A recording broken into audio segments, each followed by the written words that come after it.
Salam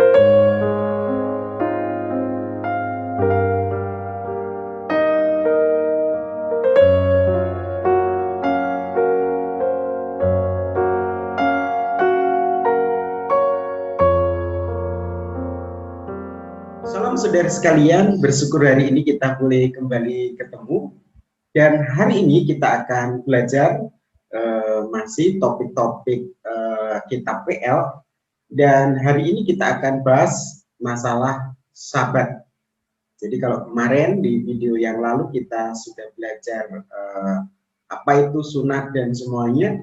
Dan hari ini kita akan lanjutkan dengan memahami sabat di dalam konsep PL. Dan nanti kita akan lihat bagaimana dalam perjanjian baru itu sabat dimengerti dan diimplikasikan zaman sekarang ini. Ya, jadi memang sabat ini merupakan topik yang menarik karena sampai sekarang pun masih ada aliran-aliran yang masih memegang sabat, misalnya Advent ya. Ya, Advent masih pegang sabat dengan secara literal begitu. Nah, nanti kita akan lihat dan mengerti asal-usul sabat dan semuanya. Nah, mari kita akan lihat share screen saya ya terkait dengan sabat dalam konteks PL dan nanti kita akan lihat di dalam konteks APB juga. Ya, sabat D. Ya, seperti itu. Karena sabat berasal dari bahasa Yunani, sabat artinya itu istirahat atau berhenti bekerja.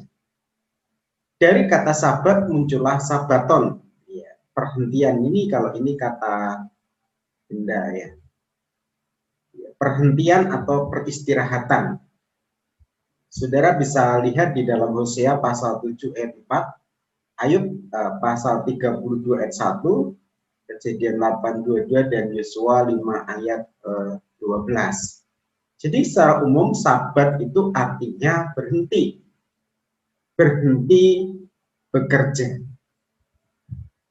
Nah, seperti itu. Nah, kita akan belajar tentang teori asal-usul sabat. Ya, ini bangsa Kenini ya, saya. Yael, sorry kita. Yael. Di gambar ini maksudnya Yael. Sabat berasal dari bangsa Keni. Ya, ini bangsa Keni ini kaum pandai besi. Hakim-Hakim pasal 4 ayat 11 dan ayat 17. Sebagai kaum pandai besi, bangsa Keni pantang menyalakan api pada hari Sabat. Kebiasaan hari raya dan pantangan ini ya, ada kemungkinan, nah ini menurut pandangan ini diadopsi oleh orang Israel. Keluaran pasal 35 ayat 3 dan Bilangan 15, 32, 36. Jadi ada teori yang mengatakan bahwa asal-usul sabat itu berasal dari bangsa Keni, bangsa pandai besi, lalu diadopsi oleh orang Israel. Lalu yang kedua, ya, sabat sebagai pesta bulan di Mesopotamia, negeri leluhur Abraham. Ya, Mesopotamia pada setiap bulan ke-13 atau tahun Kabisat, tanggal 17, 14, 9, kuali ini ya. 17, 14, 19, 21, 28 disebut hari-hari jahat atau hari-hari terlarang.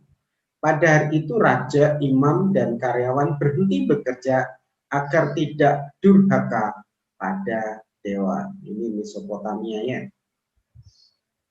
Jadi ada yang mengatakan bahwa Sabat itu adalah pesta bulan dari Mesopotamia, ya, negeri leluhur dari Abraham. Ya, seperti itu. Kalau kita lihat di dalam bagian ini, di mana mereka berhenti bekerja agar tidak durhaka terhadap para dewa. Lalu yang ketiga, kalau kita lihat di dalam bagian ini, Sabat merupakan perintah Tuhan ya di dalam Keluaran pasal 20 ayat 8 sampai 11. Di sini dijelaskan bahwa ayat 8 sampai 11, ingat dan kuduskanlah hari Sabat, 6 hari lamanya engkau akan bekerja dan melakukan segala pekerjaanmu. Tetapi hari ketujuh adalah hari Sabat Tuhan Allahmu. Maka janganlah melakukan suatu pekerjaan, engkau atau anakmu laki-laki atau anakmu perempuan. Ya. Jadi kalau kita lihat di dalam bagian ini, ingat dan kuduskanlah hari Sabat.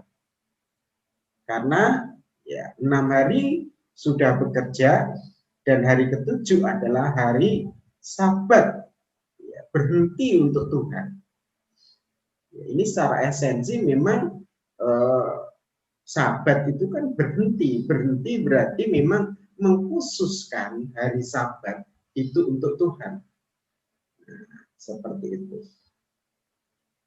Nah, tadi masih ada kelanjutannya ya, kalau kita lihat, maka janganlah melakukan suatu pekerjaan engkau atau anakmu laki-laki atau anakmu perempuan atau hambamu laki-laki atau hambamu perempuan atau hewanmu atau orang asing di tempat kediamanmu, sebab 6 hari lamanya Tuhan menjadikan langit dan bumi, laut dan segala isinya, dan ia berhenti pada hari ketujuh. Itulah sebabnya Tuhan memberkati hari Sabat dan menguduskannya. Ya.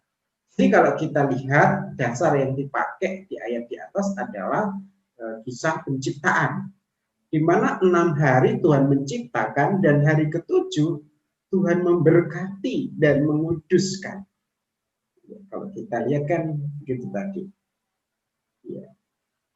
Sini jelas bahwa berhenti pada hari ketujuh, itulah sebabnya Tuhan memberkati hari Sabat, hari perhentian itu, dan menguduskannya. Menguduskannya di dalam bagian ini memang untuk Tuhan ya. Berdasarkan ayat di atas dapat diambil beberapa kata penting. Yang pertama, ingatlah. Dan ini menjadi peringatan supaya orang Israel terus-menerus mengingat. Lalu kuduskanlah. Jadi kalau kita lihat di dalam bagian ini ada kata kuduskanlah. Dalam bagian ini memang lebih merujuk pada Sabat itu dikhususkan untuk Tuhan. Untuk kita bisa bersekutu. Ya, setelah 6 hari bekerja sibuk dengan semua hal, hari ketujuh itu hari untuk Tuhan. Berhenti ya, dari semua kegiatan, lalu di sini ada kata memberkati. Dasar Sabat adalah penciptaan alam semesta. Kalau kita lihat ayat-ayat tadi di atas, 6 hari Allah menciptakan dan hari ketujuh Allah berhenti. Allah memberkati hari Sabat dan menguduskan. Ya. Bagaimana tata cara Sabat? Ya. Upacara Sabat dilakukan di rumah. Dimulai sejak Jumat petang dengan doa Menha, lilin Sabat, dan perjamuan malam. Pada hari Sabtu pagi dilakukan sembahyang sarit.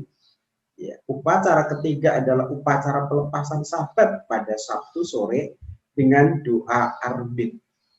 Penyalaan lilin dan nyanyian permohonan agar Nabi Elia cepat datang bersama dengan Mesias adalah sim bahwa pada setiap perayaan Seder disediakan sebuah cawan kosong, yaitu cawan Elia. Nah ini tata caranya begitu ya.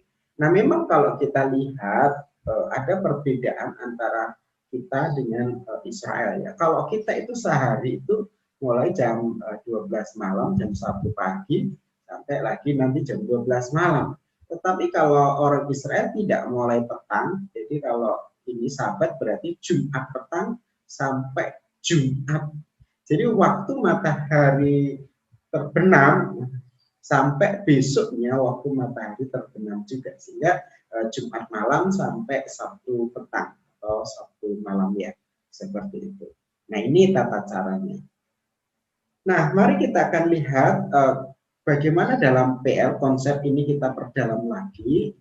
Jadi kalau kita lihat di sini ayat-ayat yang menjelaskan tentang Sabat dalam konsep kitab Perjanjian Lama. Yang pertama, mari kita akan lihat ini ya, kita masih pakai ayat yang tadi yaitu Keluaran 28:11. Ingat dan kuduskanlah hari Sabat, 6 hari lamanya engkau akan bekerja dan melakukan segala pekerjaanmu, tetapi hari ketujuh adalah hari Sabat Tuhan Allahmu, dan ia berhenti pada hari ketujuh. Itulah sebabnya Tuhan memberkati hari Sabat dan menguduskan. Tadi kita sudah lihat. Jadi ada perintah untuk mengingat dan menguduskan hari Sabat. Nah, mari kita akan lihat untuk ayat yang lain. Keluaran 23 ayat 12. 6 hari lamanya engkau melakukan pekerjaanmu, tetapi pada hari yang ketujuh haruslah engkau berhenti. Semua lembu dan keledaimu tidak bekerja, semua anak budakmu perempuan dan orang asing melepaskan lelah. Jadi kalau kita lihat di sini ditekankan untuk berhenti tidak bekerja. Memang kalau kita lihat di dalam kehidupan orang Israel, nanti saya bahas juga masalah hukum ya. Jadi hukum Taurat itu kan ada hukum 10 hukum, lalu hukum kemasyarakatan, civil law, lalu hukum keagamaan, ceremonial law. Tetapi memang juga ada penjabaran-penjabaran dari hukum-hukum itu, khususnya 10 hukum. Sebenarnya yang dimaksud bekerja itu seperti apa yang tidak diperbolehkan dalam konteks Sabat. Di sini kan berhenti. Kalau kita mandi, apakah angkat gayung itu kita bekerja dan seterusnya. Nah, itu ada di dalam Mishnah, ya, Talmud, ya, Talmud ada di Mishnah dan semua, Jadi ada di dalam Talmud. Jadi kalau dikatakan berhenti bekerja, yang dikategorikan bekerja itu seperti apa? Nah, ada orang katakan kalau berjalan itu sepelemparan batu. Jadi kalau kita lempar batu sampai ujung, nah di situ kita harus berhenti. Lebih dari itu dikatakan bekerja, misalnya begitu. Nah, itu ada hukum-hukum yang mengatur di sana. Nanti kita akan belajar khusus hal itu. Jadi berhenti bekerja. Lalu Keluaran 31 ayat 12-17 dikatakan, berfirmanlah Tuhan kepada Musa, katakanlah kepada orang Israel demikian, akan tetapi hari-hari Sabatku haruslah kamu pelihara. Sebab itulah peringatan antara aku dan kamu turun-temurun, sehingga kamu ketahui bahwa akulah Tuhan yang menguduskan kamu. Haruslah kamu pelihara hari Sabat, sebab itulah hari kudus bagi. Jadi kalau kita lihat di sini ada perintah supaya apa? Supaya memang mengkhususkan Sabat untuk Tuhan. Karena itu dikatakan di sini kuduskanlah Sabat bagiku. Ya, seperti itu ya. Mari kita akan lihat akibatnya kalau tidak taat. Ya. Siapa yang melanggar kekudusan hari Sabat pastilah ia dihukum mati. Jadi ini semakin jelas ya. Tadi hanya perintah-perintah supaya, tapi kalau melanggar gimana? Nah, ini dibahas di dalam konteks ini. Ini tadi dari Keluaran pasal 31 ayat 12 sampai 17. Jelas di sini. Siapa yang melanggar kekudusan hari Sabat itu pastilah dia dihukum mati. Sebab setiap orang yang melakukan pekerjaan pada hari itu, orang itu harus dilenyapkan dari antara bangsa Israel, kan ya, bangsanya. Jadi kalau kita lihat di sini jelas bagi pelanggar-pelanggar Sabat itu hukumannya sungguh mengerikan karena dia harus dihukum mati, dilenyapkan. 6 hari lamanya boleh dilakukan pekerjaan, tetapi pada hari yang ketujuh haruslah ada Sabat, hari perhentian penuh, hari yang kudus bagi Tuhan. Setiap orang yang melakukan pekerjaan pada hari Sabat pastilah ia dihukum mati. Ya, semakin jelas ini terkait dengan konsep Sabat dalam PL ya. 16. Maka haruslah orang Israel memelihara Sabat dengan merayakan Sabat turun-temurun menjadikan perjanjian kekal antara aku dan orang Israel, maka inilah suatu peringatan untuk selama-lamanya. Sebab 6 hari lamanya Tuhan menjadikan langit dan bumi, dan pada hari yang ketujuh ia berhenti bekerja untuk beristirahat. Ini perjanjian kekal turun-temurun, ya, sebagai peringatan, suatu peringatan, jelas di sini. Nah, yang lain mari kita lihat Keluaran pasal 34 ayat 21. 6 hari lamanya engkau bekerja, ya, pada hari ketujuh haruslah engkau berhenti. Dan dalam musim membajak, musim menuai haruslah engkau memelihara hari perhentian. Kayaknya sama ya, di dalam seperti ini. Jadi jelas sekali bahwa di dalam bagian ini, bahwa Sabat itu memang harus dipelihara, dan kalau mereka itu melanggar, hukumannya yaitu dilenyapkan atau dihukum mati. Ya, secara eksplisit untuk makna Sabat itu memberi dua alasan mengapa orang Israel harus berhenti ya pada hari Sabat, yaitu yang pertama itu sebagai pengakuan kepada Allah sebagai pencipta. Lalu Allah memberkati hari ketujuh dan menguduskannya, karena pada hari itulah ia berhenti dari segala pekerjaan yang ya sebagai segala pekerjaan pencipta yang telah dibuatnya. Ya, kata memberkati menunjukkan akan berkat sebagai pencipta kepada umatnya, di mana Allah menciptakan alam semesta selama 6 hari. Hari ketujuh adalah hari di mana Allah memberkati secara khusus kepada umatnya.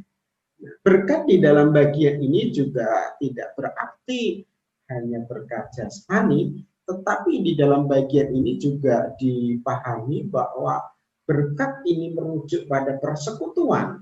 Jadi melalui Sabat dikhususkan, dikuduskan, berarti memang disitulah Allah dan manusia orang Israel mengkhususkan hari untuk Tuhan, bersekutu, memuji, memuliakan Tuhan, dan berhenti dari semua kegiatan, mengkhususkan diri untuk beribadah di dalam persekutuan dengan Tuhan sebagai Tuhan yang adalah pencipta.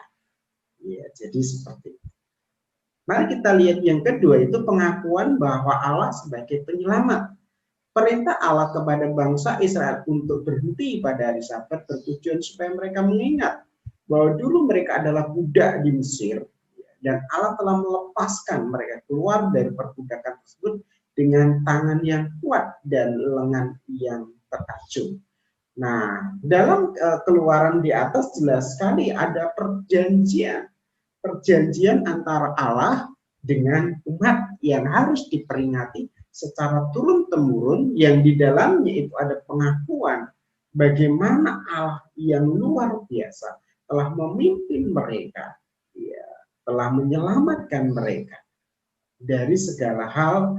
Istilahnya di sini adalah perbudakan di Mesir, ya, seperti itu. Lalu bagaimana konsep Sabat dalam PB? Nah, mari kita akan lihat lebih jauh ya. Kalau tadi dalam PL kan jelas ya. Dalam PP ini memang Sabat itu masih berlaku di dalam pengertian orang-orang pada waktu itu masih melaksanakan Sabat begitu.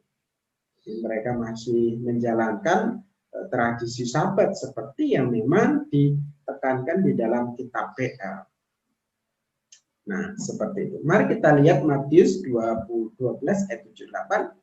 Jika memang kamu mengerti maksud firman ini, yang kukehendaki ialah belas kasihan dan bukan persembahan, tentu kamu tidak menghukum orang yang tidak bersalah. Karena anak manusia adalah Tuhan hari Sabat. Nah, ini maksudnya apa? Walaupun di dalam konteks PB, orang-orang Israel masih memegang Sabat, tetapi di dalam bagian ini Tuhan Yesus mulai mengingatkan bahwa pelaksanaan Sabat itu bukan hanya masalah legalitas agama, aturan-aturannya, tetapi Yesus lebih merujuk kepada esensi dari Sabat itu sendiri. Ya, yang kukehendaki ialah belas kasihan dan bukan persembahan. tentu kamu tidak menghukum orang yang tidak bersalah. Nah, kita bisa lihat konteks ayat ini sebelumnya dan seterusnya, ya, jelas bahwa Tuhan Yesus menandaskan bahwa kita bisa, ya, melakukan, ya, segala aturan-aturan yang memang ditetapkan. Tetapi kalau aturan itu sendiri, ya, hanya sekedar legalitas, inilah yang disoroti oleh Tuhan Yesus itu sendiri. Jadi kalau kita lihat di dalam bagian ini, Tuhan Yesus hanya menginginkan supaya mereka mengerti sebenarnya esensi makna Sabat itu apa. Oleh karena itu di dalam bagian-bagian lain dikatakan bahwa, ya, misalnya tentang ibadah, ya, kalau mereka itu beribadah tetapi hidupnya tidak mencerminkan itu sama juga bohong beribadah. Jadi kalau mereka begitu luar biasanya pegang Sabat dengan aturan-aturannya, tetapi dibalik semuanya itu melakukan penindasan-penindasan. Nah, inilah yang boleh dibilang inilah yang ditentang oleh Tuhan Yesus. Nah, anak manusia adalah Tuhan atas Sabat. Di dalam bagian ini jelas menekankan bahwa memang Yesus itu adalah Allah pencipta. Dia Tuhan dan Tuhan juga atas Sabat. Ya, seperti itu. Lalu kata Yesus kepada mereka, hari Sabat diadakan untuk manusia dan bukan manusia untuk hari Sabat. Jadi anak manusia adalah juga Tuhan atas hari Sabat. Artinya dalam bagian ini Tuhan berkuasa. Nah, memang dalam bagian ini hari Sabat diadakan untuk manusia dan bukan manusia untuk Sabat. Artinya memang kita kembali kepada esensi Sabat. Di mana esensi Sabat itu kalau kita lihat dalam kitab ya, jelas mereka berhenti lalu supaya mereka bisa bersekutu dengan Tuhan. Ya kan? Mereka berhenti supaya mereka itu bisa bersekutu dengan Tuhan. Hari Sabat itu diadakan supaya, ya, manusia ini, orang Israel itu bisa bersekutu dengan Tuhan.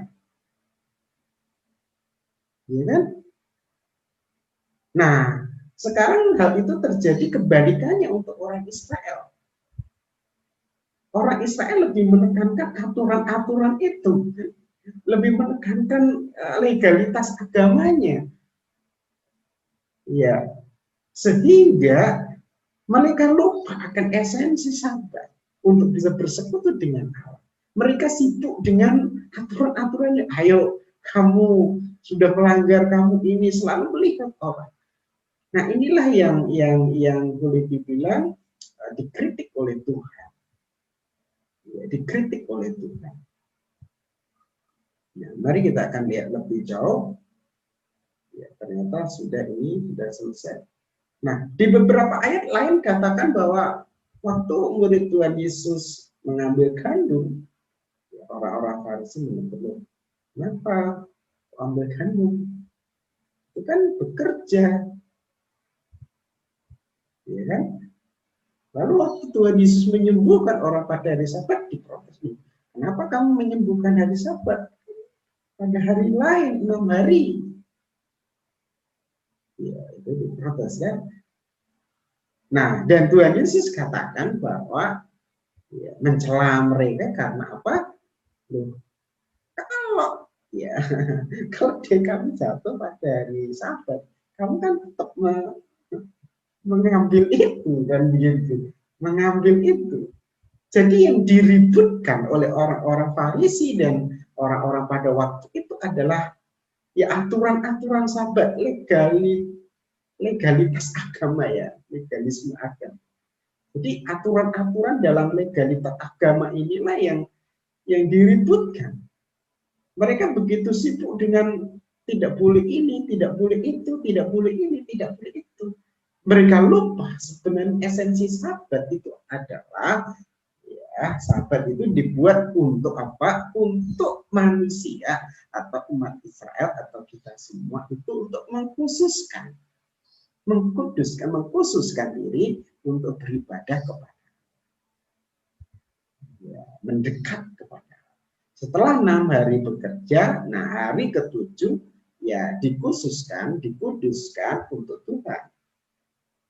Ya, jadi dalam bagian ini bukan Tuhan Yesus tidak mengakui Sabat.